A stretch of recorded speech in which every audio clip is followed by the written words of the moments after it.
Welcome to our message for Sunday, January 31st of the year 2021. This is our youth group message for this Sunday. And it is the last Sunday in January. And it seemed like it was yesterday that we were starting January, starting 2021, and we were talking about plans for the new year and all of that. And here we are finishing up the first month. So time is going quickly. But we welcome you all to this message. And today we are going to be talking about a topic that not everybody likes to talk about. And that is evil. Ooh, yes, evil. It can be a scary topic because we associate all that is bad with evil. And that is an association that we should make. Now, how do we define evil? In Spanish, we say maldad, la maldad, lo maligno. What are some words that we use to define evil? So we say that evil are all the things that are not good, that maybe cause suffering and are unfair and unjust and cause a lot of pain, and that is part of the definition. But evil really is the absence of God. When God is absent from a person's life, from a person's heart, from a person's mind, evil has an open door to go in and contaminate that spirit, contaminate that mind, contaminate that heart. And so evil has many manifestations in this planet. And all we have to do is just watch the news and see some of the things that happen, that are happening throughout the world, that make us really think about, wow, what is going on? You know, there's killings and massacres and drug use and human trafficking and so many things that could fall under the category and the definition of evil. And the unfortunate thing, guys, and I'm sorry to say this, good and evil have always been in a battle, and it's not going to end. Hopefully it ends soon, but there's no way to know when that battle between good and evil will end. It's always existed from the first early stories in the Bible of Cain and Abel, two brothers that one actually kills the other, to Herod, the king that he sent someone to kill John the Baptist. So Herod was unhappy, didn't like John because John was righteous and did the right thing, and he wasn't liked by Herod. So Herod sent someone to chop his head off. Homicide, murder, that's evil. Evil was present in Jesus's life all the time. If you remember, he had gone to the desert to pray, and evil was there with him, telling him, if you're the Son of God, just ask those stones to become pieces of bread. If you're the Son of God, just jump over those mountains and let the angels catch you and save you. So evil has been present in human history, in this planet, in the universe, forever. And what have we done as people, as humans, to try and protect ourselves from this evil? A lot of us have Lucky Charms. If you ever seen somebody carrying a rabbit's foot, holding a 4-leaf clover, the evil eye, having a necklace of the evil eye, which are all things that represent good luck, or we believe will protect us. But there's something that is an even greater protection, and you guys know where we're going with this, don't you? It is God and his power, because he has so much power that even evil trembles in his presence. There, in a Bible verse, in Mark, there's a portion in this verse, chapter 1, verse 21 to 28, where Jesus comes in contact with an evil spirit, and he says, "Be gone," and the evil spirit has to listen. So the fact that even evil and bad spirits have to obey God and Jesus should give you such relief, knowing that if you have Jesus and God in your life, in your heart, in your mind, in your spirit, that you are protected and that evil should have no place in your life, in you, and on your journeys. And so, because evil too recognizes the power of God, all that evil can do is interrupt God's work, disturb it. But evil has no power to destroy it. Evil is never able to destroy God's work. It will interrupt it and it will cause a ruckus, but it cannot destroy God's creation. It cannot go against what God has established. So if you allow God's heart and soul to be a part of who you are, you will have the tools to be brave, to do something about evil, and to stay away from that contamination, which it is what evil is. It's a way, evil finds always a way to try to contaminate things, to not make them pure for the Lord. And there's a saying out there, I'm sure you guys have seen it, that it's like, let go and let God, right? And it's not always about that. It's about letting evil, acknowledging it, and being like, okay, you stay over there.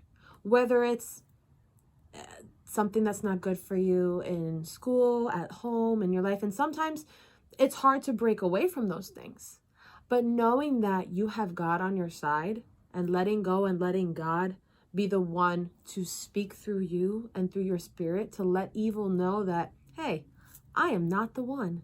Go somewhere else.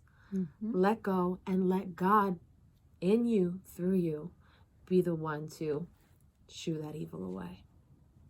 And there is a verse that we want to share with you from the book of James. James wrote something that has us thinking this morning as we read his word. So Natalia will share it with you. So as my mom said, it's in the book of James, chapter 2, verse 19. And it goes like this. Do you believe in one God? Great. Know that even demons believe and they tremble. I'm going to say it again because it's so powerful. The question is, do you believe in one God? Great. Know that the demons believe and they tremble. So the demons, evil, is afraid of God's power. And because God is in you, evil should be afraid of you. But how can you make sure that evil is afraid of you and not that you are afraid of evil? How can you do that? Well, you do that by having a committed heart, a heart that is committed to your belief in God, but to your belief in goodness, in kindness, in all that is good and positive, and keeping that in your heart. You do it by having a committed mind. Your mind has made a commitment not to allow anything that is not from God inside of it.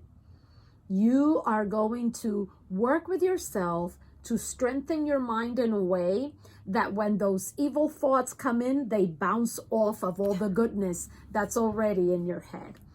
All of us will be tempted. All of us will have this battle as we make choices in life, as we walk through life between good and evil. Always. That is just part of being human and being on this planet. But we have to be strong enough and take action to make sure that we are not overpowered by evil and that we're not afraid from evil. Evil should fear us. It should tremble when we walk in a room if there's evil in that room, because with us walks the Lord. And evil recognizes him and believes in his power. And we know that you're all good, amazing people. You are. But there's a quote from Edmund Burke that I want to share with you. For evil to win, all that is required is that good people do nothing. So even though you are an amazing person, you are great people, you are loved, you are protected and cared for by God, if you do nothing, evil still wins. And our ambition, our hope, our goal is to vencer. How do you say that? Vencer, to overcome. Thank you. Translation. To overcome and cast away evil. But that means we can't just sit there and do nothing even if we're good. It is not enough to just be a good person. Like my mom said, we have to act. And maybe to get courage, there's something that you all know and that you can say and recite every day to help you remember, give you courage, and give you strength and power to continue to be good people and to continue to vencer, overcome any obstacle in your way. And in this prayer that you probably have learned since you were very young, because I'm sure that someone, a grandparent, a parent, a sister, a brother, someone has taught you this prayer. There are words in it that have us asking God to keep us away from evil, because God knew that we would face it every day while we are on this planet. So I am going to ask my mom to lead us in this prayer. But before we do that, I want you to focus and concentrate on the words. Close your eyes. Take a deep breath. And meditate and listen to the words of the prayer. Our Father. Our Father, who art in heaven, hallowed be thy name. Thy kingdom come.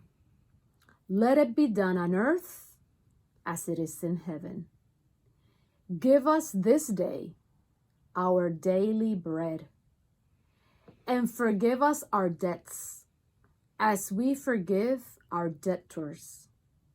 Lead us not into temptation.